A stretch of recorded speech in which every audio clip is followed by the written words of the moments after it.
À Douala, les activités économiques ne s'arrêtent pas. Des milliers de personnes envahissent chaque jour les rues du centre-ville. Mais derrière cette effervescence se cache une réalité beaucoup moins reluisante. Une ville où des infrastructures pourtant basiques semblent avoir été oubliées. Premier à l'aide, l'insuffisance quasi généralisée de toilettes publiques dans les marchés, au carrefour stratégique, près des zones commerciales ou administratives. Les installations sanitaires publiques sont rares, parfois inexistantes.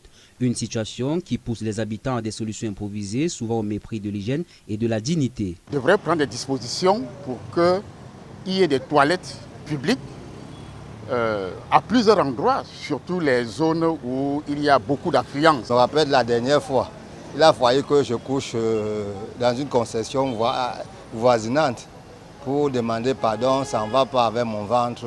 Et grâce à leur gentillesse, ils m'ont permis de me mettre à l'aise chez eux. Je paie mon transport. Je vais déposer où? En plein marché? Non. Moi, je prends ma moto, 300, aller-retour 600. Je peux faire mes besoins chez moi.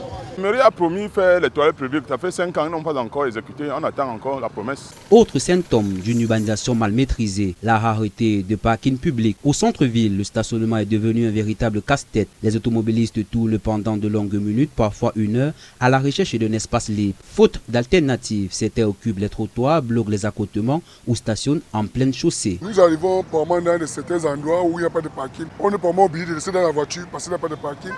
Parce que c'est un instant que tu laisses la voiture, tu trouves qu'on est venu saboter, ou soit tu viens trouver qu'on a remorqué ta voiture. Donc nous avons vraiment une très grande difficulté ici à Douala par rapport à cette situation-là.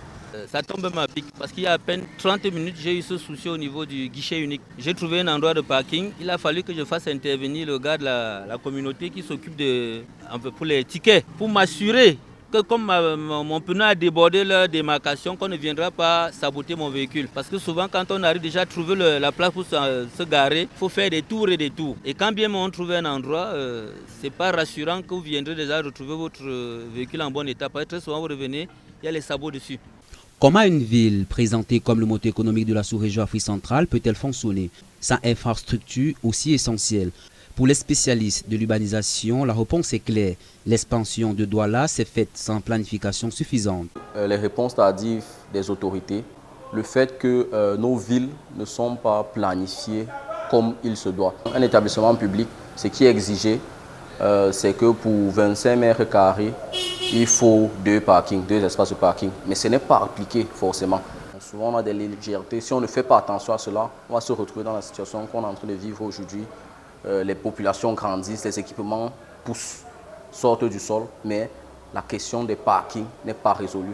À Douala, la modernité se construit, parfois sans les bases les plus simples de l'aménagement urbain. Et pendant que la ville continue de s'étendre, les habitants, eux, attendent toujours des infrastructures dignes du véritable métropole.